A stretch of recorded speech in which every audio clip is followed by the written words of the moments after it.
सुजाता अपनी दोनों बहुओं का स्वागत करके उनका गृह प्रवेश करवाती है। सुजाता की बड़ी बहू अंजलि शहर की मॉडर्न और अमीर बहू थी, जो कि अपने साथ खूब सारा दहेज लाई थी। सुजाता उसे अपनी पसंद से ब्याह कर लाई थी, जबकि उसकी छोटी बहू गांव की गंवार और गरीब घर से थी, जो कि सुजाता के पति मदन लाल के दोस्त की बेटी थी और मदन उसे अपनी पसंद से लेकर आया था और सुजाता उसे पसंद नहीं करती थी। माँ जी, ये देखिए, मैं दहेज में AC, cooler, double door fridge, TV, mixer grinder, washing machine और भी बहुत कुछ लाई हो। लेकिन गांव की देवरानी जी, तुम बताओ, तुम क्या लेकर आई हो? वो मैं दहेज में, हमरे पिता तो गांव में किसान हैं, तो वो तो वही देंगे ना जो उनके पास होगा। 1 मिनट, मैं अभी आई। गीता बाहर से एक बड़ी सी बोरी घसीट कर लाती है, फिर उसे खोलती है। हमरे बाबा ने दहेज में ये खीरा, ककड़ी, तरबूज, पपीता, कद्दू, कच्चे आम, तेरी घिया, तोरी, घिया, नींबू, देसी घी, फ्रिज की जगह घड़ा और कपड़े धोने की मशीन की जगह थापी दी है। कहाँ बड़ी बहू का लाखों का दहेज और कहाँ इस गांव की बहू का 1000 रुपए का दहेज। अब बस भी करो सुजाता, हमारे लिए दोनों बहुएं बराबर हैं और हमें उनमें भेदभाव नहीं करना चाहिए। अब तो मैं बहुत थक गई हूँ, मैं चली अपने कमरे में। माँ जी, मेरा कमरा कहाँ है? और अमन, तुम मेरे दहेज का सारा सामान मेरे रूम में रखवा दो। अच्छा ठीक है। दोनों बहुएं अपने अपने कमरे में चली जाती हैं। फिर अगले दिन नाश्ते में अपनी पहली रसोई में वो दोनों हलवा बनाती हैं, जहाँ शहर की बहू का हलवा कच्चा और खास नहीं होता, तो वहीं गांव की गीता अच्छे से सूजी भूनकर स्वादिष्ट हलवा बनाती है, जिसमें वो अपने पिता का दिया हुआ देसी घी डालती है। वाह, क्या स्वाद है इस हलवे में। इस गांव के घी ने तो कमाल कर दिया भाई। ये देख अंजलि जल भुन जाती है। फिर शाम को जब मदन लाल बाहर से लौटता है तो वो पूरी तरह पसीने से भीग चुका था।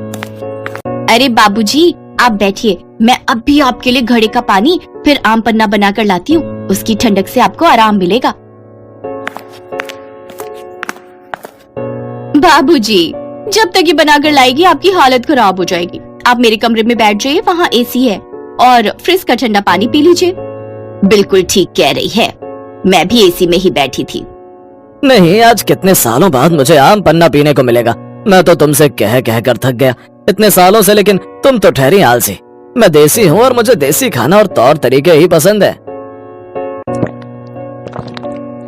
रात के खाने में गीता सबके लिए कद्दू की सब्जी, घी का रायता और सलाद में पपीता, तरबूज और ककड़ी खीरा काटती है, जिसमें हरा नमक सिलबट्टे पर पीस कर उसमें डालती है और सबको खाने के लिए बुलाती है। उसके हाथ का देसी खाना सबको बहुत पसंद आता है।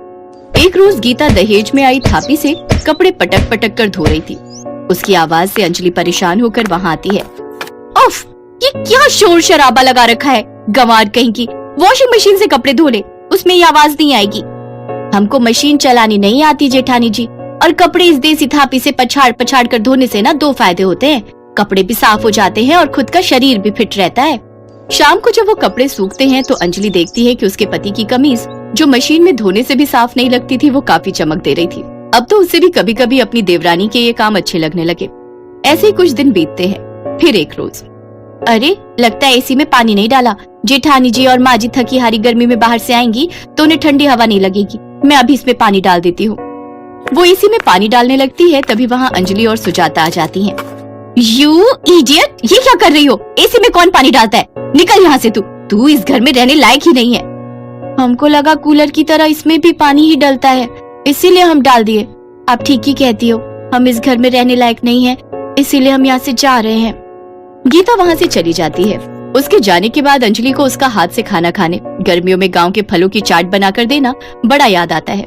साथ ही सुजाता को भी समझ आ जाता है कि गीता ने ही अकेले सारे घर को संभाल रखा था, इसलिए वो दोनों गीता के पास जाकर उससे माफी मांगती हैं, जिसके बाद वो सब खुशी खुशी रहने लगती हैं।